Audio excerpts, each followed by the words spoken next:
Imagine you're diagnosed with a disease that is only going to progress to get worse and worse off. Instead of wanting to go through this progress, you want to go through the action of euthanasia, but it's not allowed in the United States. Hello classmates, today I, Emma Grimes, will be persuading you into believing that this action should be legal in the United States for patients who are terminal and want to die with dignity.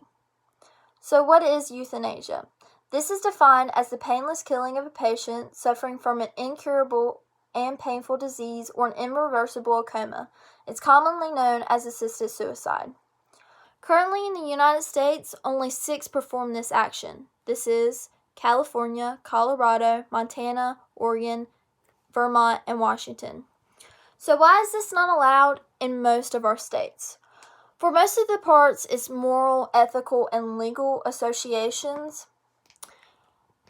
Some other countries that use this are Australia, Belgium, Canada, Switzerland, and so on. There's 3 types associated with this drug. There's voluntary, involuntary, and non-voluntary. To start with, voluntary euthanasia is where the person who has the terminal disease asks for euthanasia. Non-voluntary is when someone is in a coma or are not old enough to ask for euthanasia.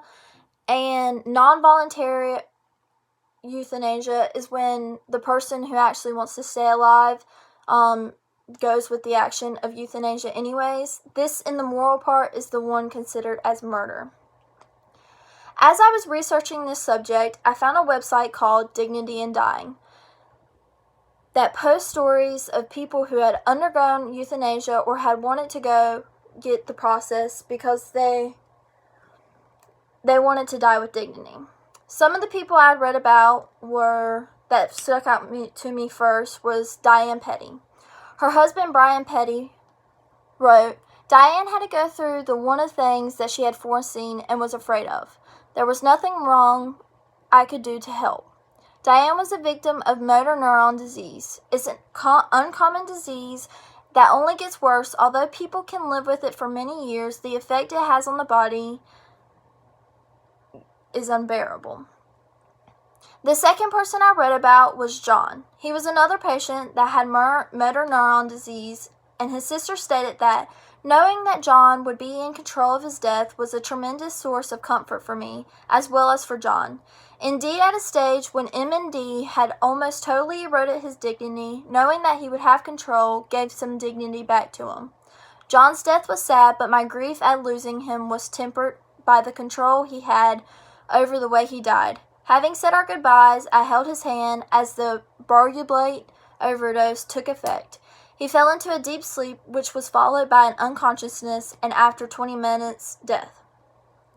In the end, I understand if this goes against someone's moral or if it simply just doesn't settle right for them.